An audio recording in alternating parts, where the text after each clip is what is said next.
Hello and welcome to Indus News Live from Islamabad. I'm Meher Sher and these are the headlines.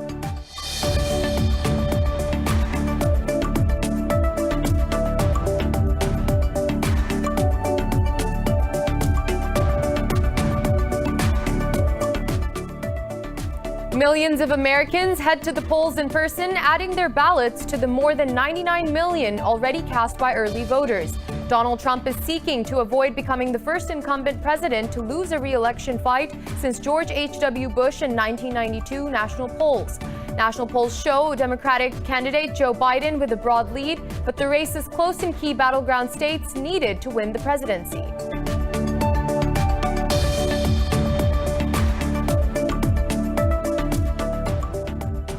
Pakistan's Foreign Minister Shah Mahmood Qureshi says sentiments of Muslims are being hurt by Islamophobic incidents in France. Addressing the fifth meeting of the Pakistan-EU Strategic Dialogue through video link, Qureshi said freedom of speech doesn't mean defaming religious personalities.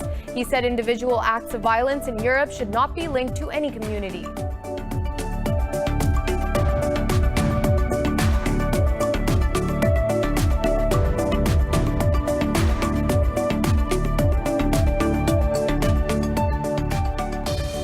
The Pakistan Army says a 45-year-old man has been wounded in unprovoked Indian firing along the line of control. In a statement, the military's media wing said Indian troops deliberately targeted the civilian population. It said Pakistani troops targeted the Indian post that initiated the fire.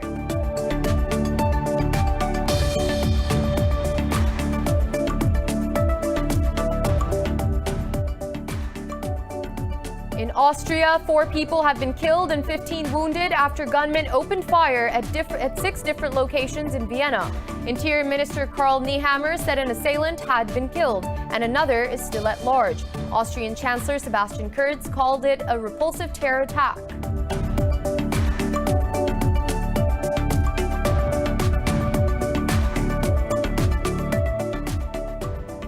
France has reported record-high daily COVID-19 cases as over 52,000 people tested positive with 470 deaths overnight. India's death toll has surged to 123,000 with 490 new deaths and over 38,000 infections overnight. In Pakistan, 14 people have lost their lives to the virus overnight, taking the fatality count to 6,849. Globally, the coronavirus has claimed over 1.2 million lives and infected over 46.8 million people so far.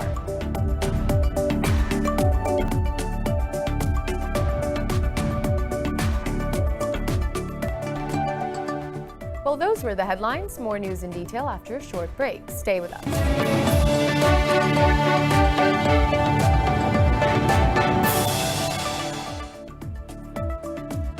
Welcome back. Now, voting in the United States presidential election has begun. Earlier, President Donald Trump and his challenger Joe Biden spent the final hours wooing voters in critical states. Over 98 million people have already cast their ballots in early voting. More in the following report. With the keys to the Oval Office at stake, U.S. President Donald Trump and Democratic nominee Joe Biden made last-ditch pitches to voters. Trump kicked off his campaign's last journey in Fayetteville, North Carolina, followed by Avoca, Pennsylvania. Addressing supporters, Trump said if he wins over Michigan, he wins the whole thing. Nobody else could do 6 of these. You think it's easy up here? It's not easy. It's freezing up here, too. If we win Michigan, it's over. It's over. We win the whole thing. Meanwhile, Joe Biden made a final push for votes in Pittsburgh, Pennsylvania. Addressing a drive-in rally, the Democratic candidate termed Election Day as a new beginning for the country. He said the U.S. can put an end to the presidency that fanned the flames of hate and failed to protect this nation. Tomorrow's the beginning of a new day. Tomorrow, we can put an end to a presidency that has left hard-working Americans out in the cold. Tomorrow, we can put an end to a presidency that has divided this nation. Meanwhile, a Texas judge has denied an attempt by Republicans to throw out about 127,000 votes already cast at drive-through sites in Houston, while the U.S. Justice Department has released previously redacted sections of the Mueller report. The documents say communication between WikiLeaks and officers of Russia's main spy agency took place via encrypted chats. Moving on, Pakistan's Foreign Minister Shah Mahmood Qureshi says sentiments of Muslims are being hurt by the rising Islamophobia. He was addressing the 5th meeting of the Pakistan-EU Strategic Dialogue via video link. Qureshi said some remarks by certain European leaders are provoking Muslims. He said freedom of speech doesn't mean defaming religious personalities. He also said there is no justification for any terror attack, but acts of individuals can't be linked to any community. This comes as protests rage in several Muslim countries over France's President Emmanuel Macron's anti-Islam remarks. The Pakistan Army says a 45-year-old man has been wounded in unprovoked Indian firing along the line of control. In a statement, the military's media wing said Indian troops deliberately targeted the civilian population. It said Pakistani troops targeted the Indian posts that initiated the fire. 19 people have been martyred in over 2,500 ceasefire violations by Indian troops this year. The U.S. has urged the Afghan government and the Taliban to unite for peace and accelerate a political settlement. In a tweet, envoy Zalmay Khalilzad said both sides should deny ISIS the space to carry out inhumane acts like the attack on Kabul University. Khalilzad called on Kabul and the Taliban to unite against the common enemy instead of scoring points against each other. He said ISIS wants to breed chaos and instability, terror and poverty in Afghanistan. The U.S. envoy condemned the attack and offered heartfelt condolences to the families of the victims. And in Austria, at least 4 people have been killed and 15 others wounded after multiple gun attacks in the capital city of Vienna. Austrian media says 7 of those injured are in a critical condition. Austrian Chancellor Sebastian Kurz has called the shooting a repulsive terror attack. Interior Minister Karl Nehammer says an assailant has been killed, while at least 1 other is still at large. Karl Nehammer says the assaults were carried out by at least 1 ISIS sympathizer. Kurz said the army would protect sites in the capital so the police could focus on anti-terror operations. Meanwhile, Pakistan has condemned the heinous terrorist attack. Azerbaijan says its troops have forced Armenian army to retreat from frontline areas in the Khojavend, Zangilan and Gubadli regions. The Azeri Defense Ministry says its forces acted in retaliation to a fresh round of attacks by Armenia on the 3 regions. It said many Armenian soldiers were killed while a large number of weapons were destroyed. This comes after Russian President Vladimir Putin discussed the conflict on phone call with leaders of both countries. Meanwhile, UN Human Rights Commission Chief Michelle Bachelet has urged Azerbaijan and Armenia to halt attacks on civilians. Over 1,100 people have been killed since clashes over Nagorno-Karabakh erupted on the 27th of September. Moving on, Turkish armed forces have dismantled their largest base in Syria's central province of Hama. Syrian state media said the forces took out all their equipment from the observation point in Morek town. A watchdog says Turkish forces are currently evacuating another base in Hama's Shashabo mountain.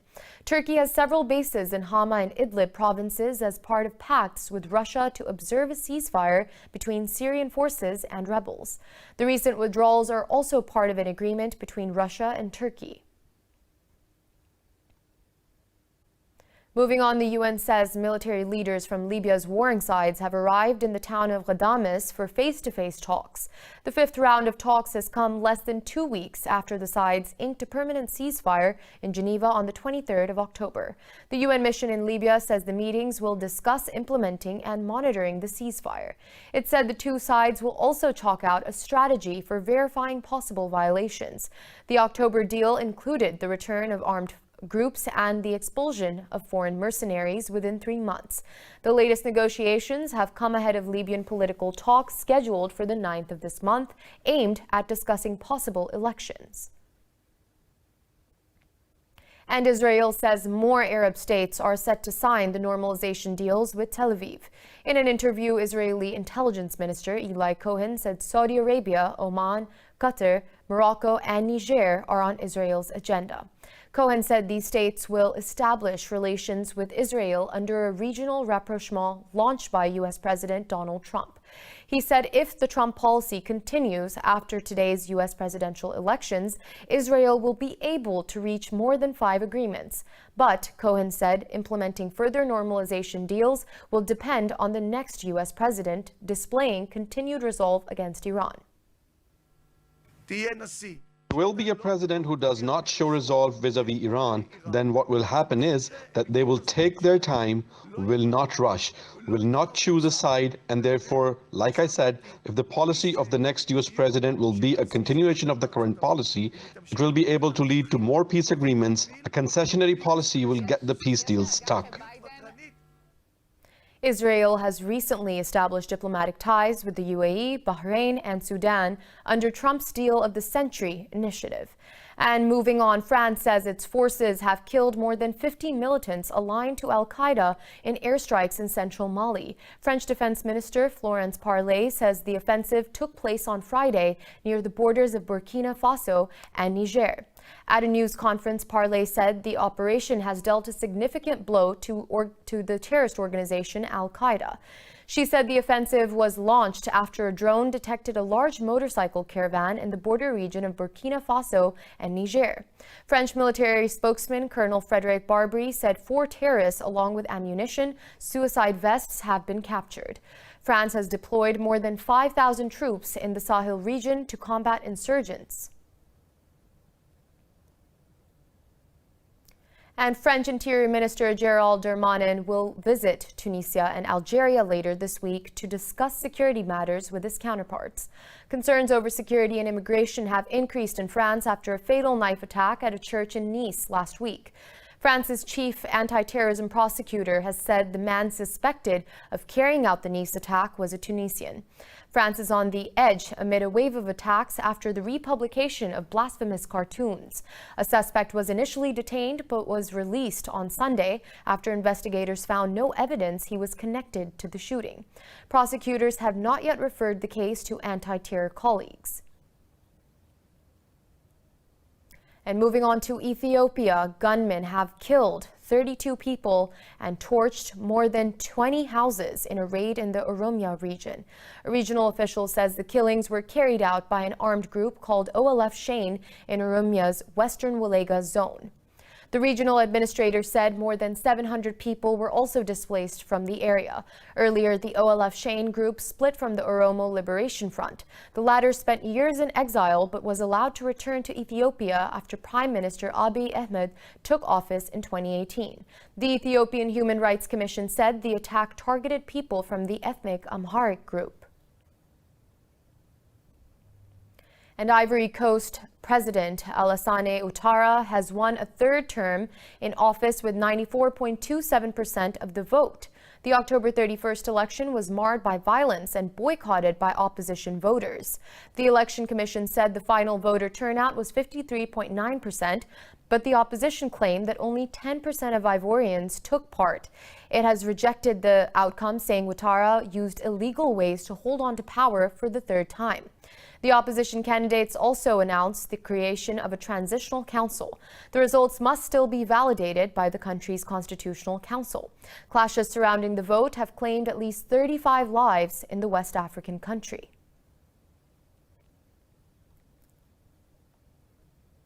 The European Union has prepared a second list of sanctions against 15 Belarus officials, including President Alexander Lukashenko. EU ambassadors said the curbs on Lukashenko have been proposed over his refusal to consider new elections. They said fresh elections held in transparent manner are the only way out of the Belarusian crisis. They said EU ambassadors will be given a second sanctions list at a meeting on Wednesday. The list of sanctions will be enforced only if no member state objects to it. The sanctions aim to support mass anti-government protests in Minsk, where thousands have been arrested. The International Criminal Court has gained support from 73 nations after the U.S. sanctioned the court's top officials. All founding countries of the UN body vowed to preserve its integrity and independence. In a joint declaration, the 73 countries said measures of threats against the court and its officials with it will not be tolerated. Washington imposed sanctions on Chief ICC Prosecutor Fatou Bensouda and official Paxi Mochochoko in September. The two officials were investigating alleged war crimes of U.S. troops in Afghanistan. Director of the International Justice Program at Human Rights Watch, Richard Diker, said the joint statement marks a stark rebuttal of Washington's unprecedented use of sanctions, seeking to undermine the work of the ICC. The joint declaration said sanctions are a tool to be used against those responsible for serious crimes. The United Kingdom, France, Australia, and Canada are among the nations that challenge the U.S. sanctions. We'll be back with more news after a short break. Stay with us.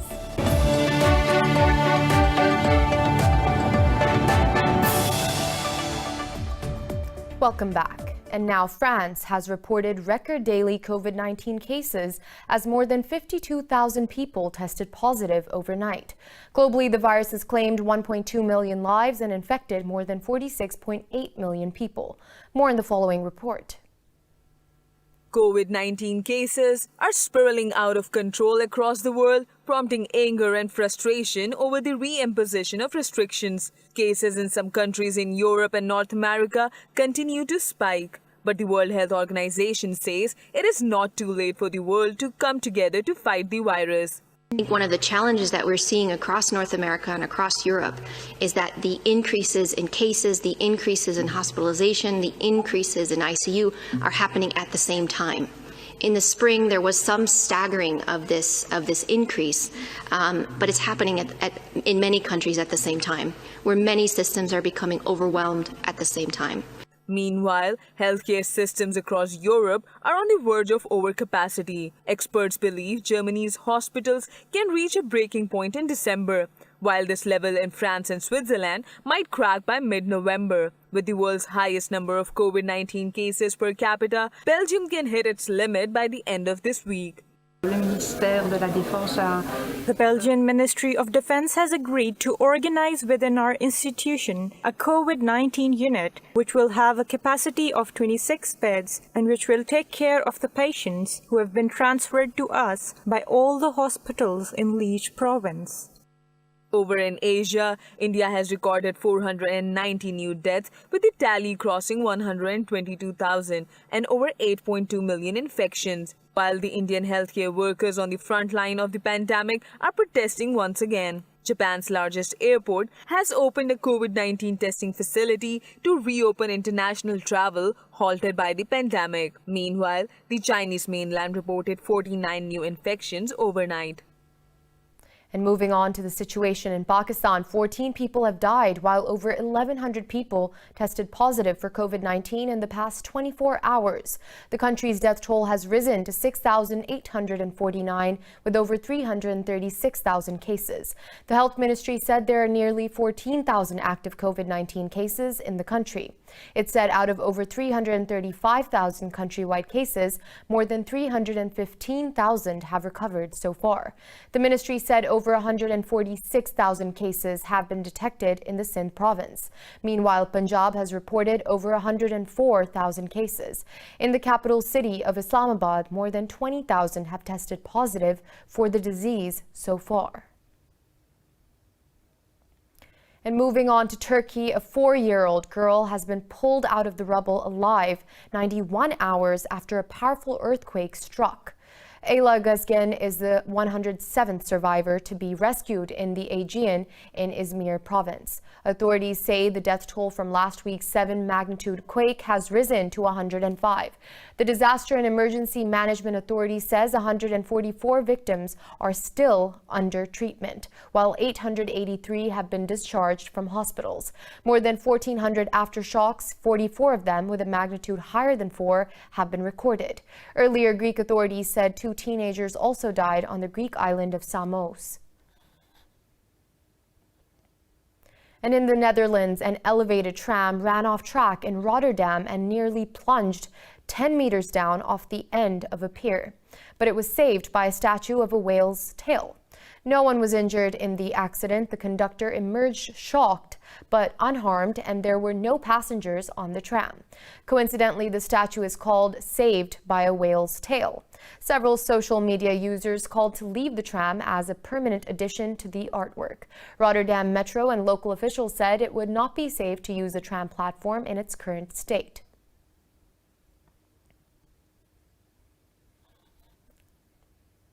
And Sri Lankan fishermen have tried to save about 100 whales stranded on their beach. They defied a COVID-19 curfew to save them on the island's southwest coast.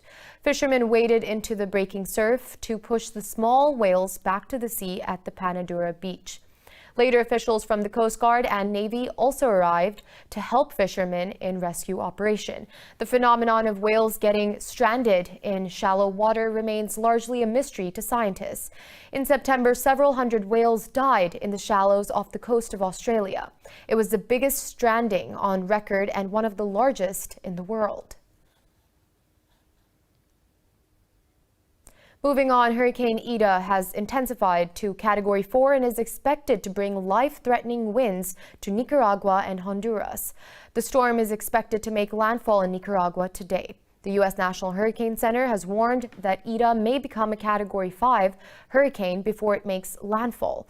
It said parts of Central America can receive up to 18 feet of rain, which may cause flooding and landslides. State officials said about 3,000 families on Nicaragua's Atlantic coast have been evacuated.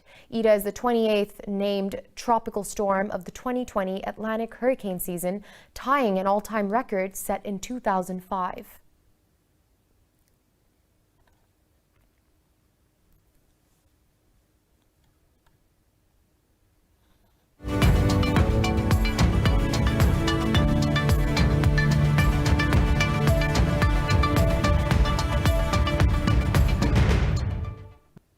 And moving on to business, Saudi Arabia's state oil company Aramco's profits have declined by 44.6% in the third quarter. Analysts say the profits have been dented by lower crude oil prices and volume sold as the coronavirus crisis choked demand. In a statement, the company said net income for the third quarter of 2020 was $11.79 billion. But Aramco's chief executive, Amin Nasser, says the third quarter saw early signs of a recovery due to improved economic activity. He said the company continued to adopt a disciplined and flexible approach to capital allocation in the face of market volatility. Saudi Kingdom, being the world's biggest crude oil exporter, has been hit hard by low prices and sharp cuts in production. European stocks have gained, catching on the Asian markets trend on the U.S. presidential election day. The Pan-European Stock 600 gained over 1%, with basic resources jumping 2.5%.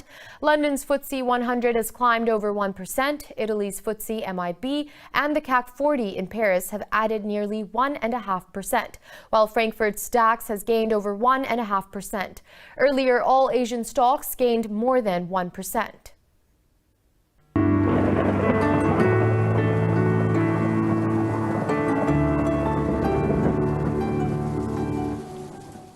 And now it's time to take a look at the latest weather updates from around the world.